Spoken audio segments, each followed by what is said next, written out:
Sabe aquela discussão que parece não ter fim no mundo da arquitetura de software? De um lado, os monólitos gigantes, que com o tempo podem virar um problemão. Do outro, a complexidade, às vezes maluca, dos microserviços. Mas, e se a resposta não for nem um extremo nem outro?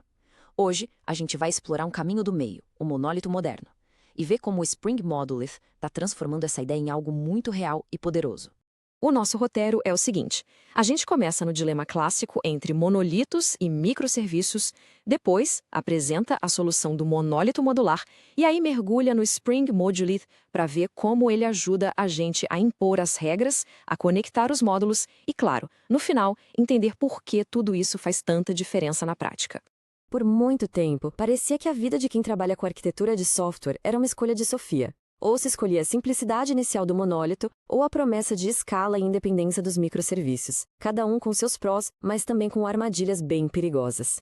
Com os monolitos, o grande medo é o que chamam de grande bola de lama, onde, com o tempo, tudo fica tão misturado que da manutenção vira um verdadeiro pesadelo. Já quando se vai para os microserviços, o objetivo é a independência, mas a gente pode cair na armadilha do monólito distribuído.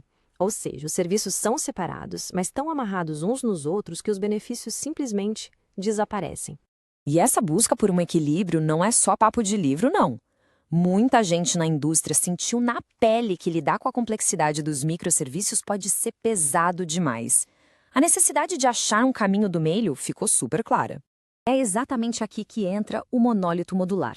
A ideia em si não é nova, mas hoje ela representa uma abordagem bem pragmática que busca o melhor dos dois mundos. Vamos entender direitinho como funciona?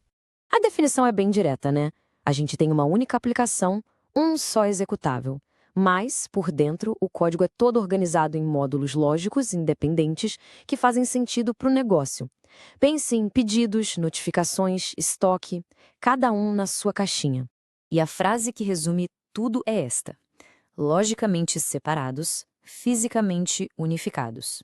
Isso quer dizer que a gente organiza e pensa no código como se fossem peças de Lego, separadas, alinhadas com o negócio, mas na hora de rodar, tá tudo junto, como um único processo.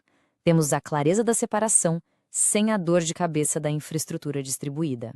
Bom, mas teoria é uma coisa, prática é outra, certo? No mundo Spring, a resposta para colocar isso de pé é o Spring Monolith.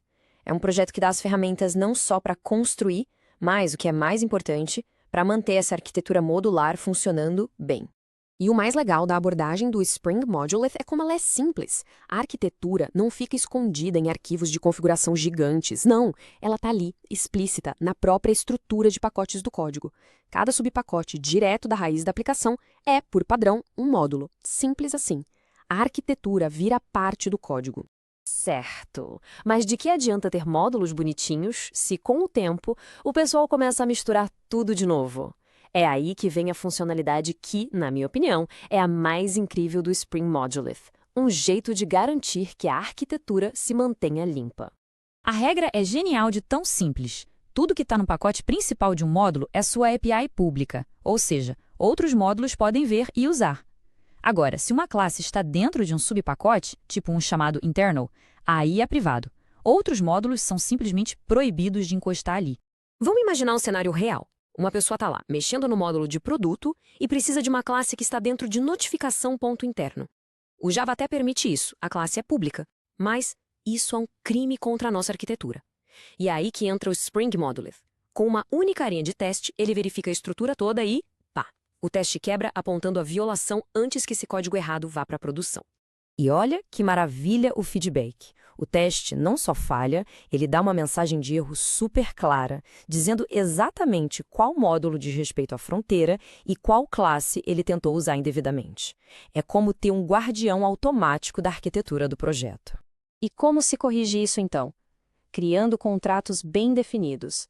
Ao invés de expor a lógica interna, o módulo de notificação cria um DTO, um objeto de transferência de dados, e o coloca na sua API pública.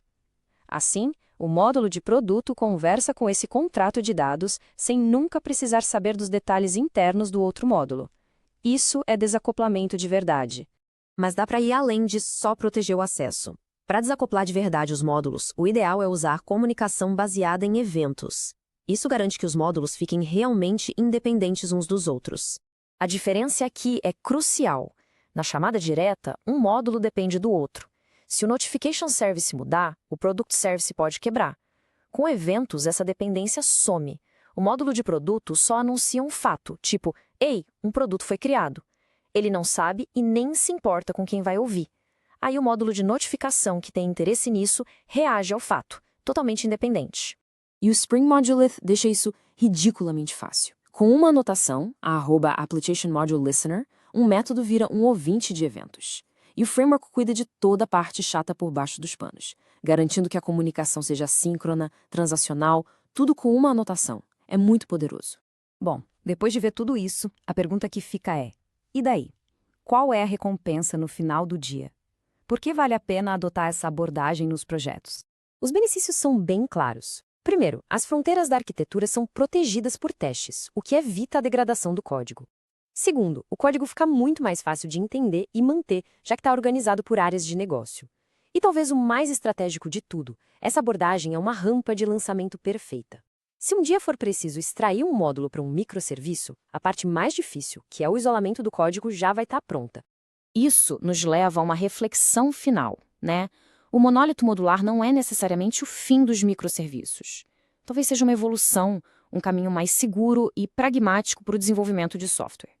Ele permite começar com a simplicidade de um monólito, mas já com a disciplina e organização que abrem as portas para uma futura distribuição, se e quando isso fizer sentido. É uma forma de construir sistemas que podem aprender e evoluir junto com o negócio.